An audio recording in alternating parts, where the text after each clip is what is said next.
Se liga nessa situação aqui. Nela, temos algumas rampas e no topo das rampas, bolinhas idênticas. Eu te pergunto, qual das bolinhas vai chegar primeiro no fim da rampa? Coloca nos comentários e vamos ver se você acertou no final do vídeo, hein? Vamos lá?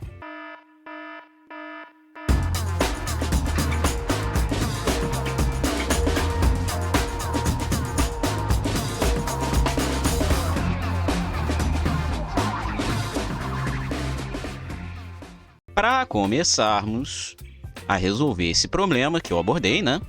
Temos que falar um pouco sobre conservação da energia. Inclusive tem vídeo aqui no canal falando sobre o assunto, tá? Então recomendo fortemente a você dar uma passadinha por lá se você não viu ainda. Mas sintetizando, a conservação da energia é o princípio fundamental que nos diz que a energia nunca pode ser criada ou destruída, apenas transformada de um tipo em outro. Inclusive, é por isso que não é possível criar os chamados motores infinitos, porque iria precisar criar energia do nada, e isso não é possível.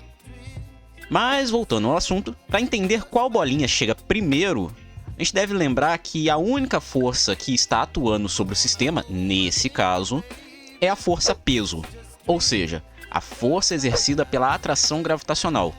E essa força é o que chamamos de força conservativa.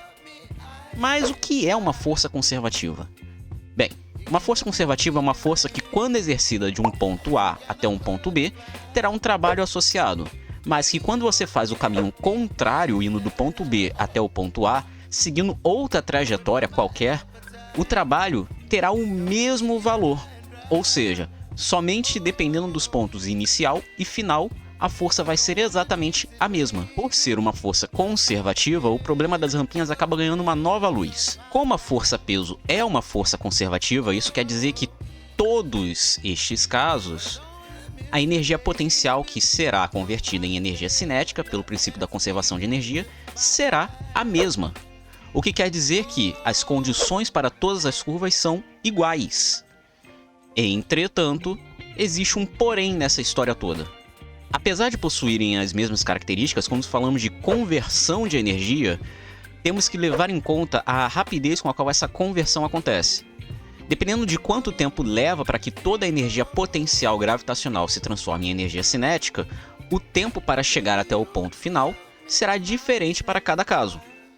Quando você analisa a reta, por exemplo, perceba que, apesar dela ser o caminho mais curto, ela possui uma configuração que faz com que a conversão da energia aconteça de uma forma muito mais lenta.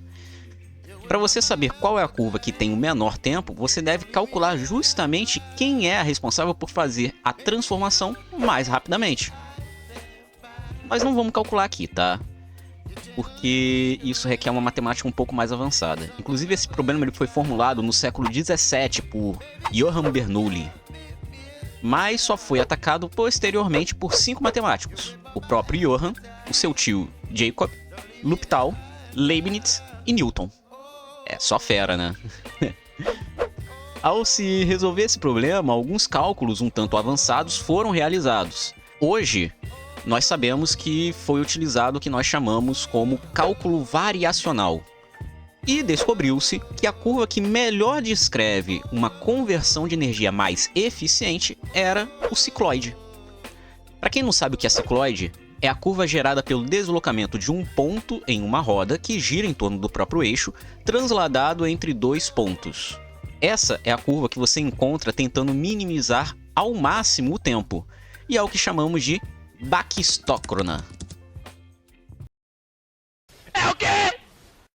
Bach-Stokhrona. Ah, agora eu entendi! Agora eu saquei! Essa palavra vem do grego, onde Bach significa menor e Cronos significa tempo.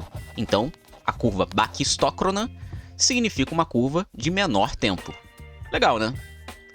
Mas vamos fazer outro problema. Se pegarmos uma Bach-Stokhrona e agora deixarmos cair bolinhas de alturas diferentes, qual que chegará primeiro ao final da curva?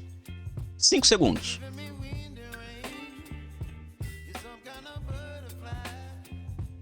Se a sua resposta foi que todas chegarão simultaneamente, parabéns, você acertou! Aê! Isso porque toda baquistócrona também é uma tautócrona. Essa palavra difícil também vem do grego, onde tauto significa mesmo ou igual, e cronos vem de tempo, ou seja, tautócrona significa ao mesmo tempo ou tempos iguais.